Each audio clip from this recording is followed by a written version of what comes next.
मैं सिंध के अवाम और ख़ास तौर पर वज़ीर आला सिंध और एपेक्स कमेटी के मेंबरान को याद दिलाना चाह रहा हूँ कि फ़रवरी में वज़ीर आला सिंध ने, जो एपेक्स कमेटी के इस वक्त चीफ़ हैं, पहले तो गवर्नर सिंध भी हुआ करते थे लेकिन उसको निकाल के अब अकेले ही उसके हैं, उन्होंने फ़ैसला किया था कि किसी भी सियासी जमात को, किसी और को किसी भी तरीके से मेन शाहराहें बंद करने की इजाज़त नहीं दी जाएगी और अगर किसी किस्म का कोई धरना जो मेन शाहराह जो बंद करेगा जिससे कि रवानी मुतासर होगी, उसके ऊपर केसेस बनाए जाएंगे। ये फ़ैसला हुआ था एपेक्स कमेटी में वज़ीर आला सिंध मुराद अली शाह ने,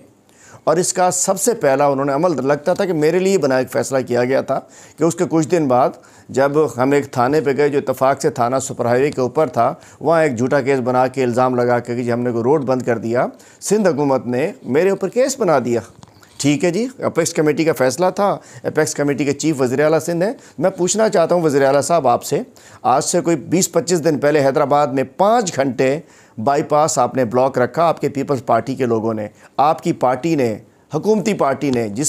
उस एपेक्स कमेटी के वज़ीर आला की पार्टी ने जिसने फ़ैसला किया था, और कोई केस नहीं बना, लोग परेशान रहे, पूरा मुल्क डिस्टर्ब हो गया। और आज भी पीपल्स पार्टी ने अनाउंस किया है कि कराची में रोड, रास्ते, मेन शाहराहें बंद करेंगे। मैं पूछना चाहता हूँ वज़ीर आला, को वो नोटिफिकेशन कहाँ गया, वो फ़ैसला कहाँ गया? कोई आपका कोई एथिक्स है थोड़े से भी आपके अंदर?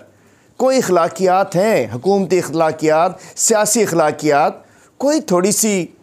मैं आगे नहीं कहता आपसे, मैं कहना चाहता हूँ पीपल्स पार्टी की जानिब से और दीगर पार्टीज़ की जानिब से जो है मुज़ाहरे, धरने, रोडें बंद करने का सिलसिला शुरू किया गया है। उसके ऊपर मैं इंतज़ार करूँगा कि एपेक्स कमेटी पे अमल दरामद करते हुए केस कब दाखिल होते हैं, या रोड बंद कराई जाती है, नहीं बंद कराई जाती। भाई ये नहीं है कि पीपल्स पार्टी सरकारी जमात अपने हाथ में कानून को ले ले, उसके फैसले कोई ना माने और कोई और आए तो उस पर कानून अमल में हो जाए। तो हम इसकी मजम्मत करते हैं कि जिस अंदाज से पूरे सिंध को आज तो ख़ास तौर पर कराची में रोडें बंद करने का फ़ैसला किया गया है, तो आज हमारी एक बहुत बड़ी सीरत नबी कॉन्फ्रेंस भी है, उसमें भी रुकावट डालने की कोशिश की गई है। आज रियासत मदीना और सीरत ख़ातमुन नबीयीन कॉन्फ्रेंस भी है हमारी। लेकिन मैं कहना चाहता हूँ कि एपेक्स कमेटी के जो दीगर मेंबरान हैं, मेरी उनसे दरख्वास्त है कि बराए करम जो फ़ैसले हुए थे कि मेन शाहराहें बंद नहीं होनी चाहिए, तो फिर कानून सब के लिए बराबर होना चाहिए। वज़ीर आला साहब को तो कानून की परवाह है नहीं, चूँकि ये तो रियासत ज़रदार है सिंध में तो। लेकिन एपेक्स कमेटी के दीगर मेंबरान को ज़रूर सोचना चाहिए कि अगर कोई रोड बंद करता है तो उनके ख़िलाफ़ केसेस दाखिल होने चाहिए, जैसे मेरे ख़िलाफ़ हुआ था।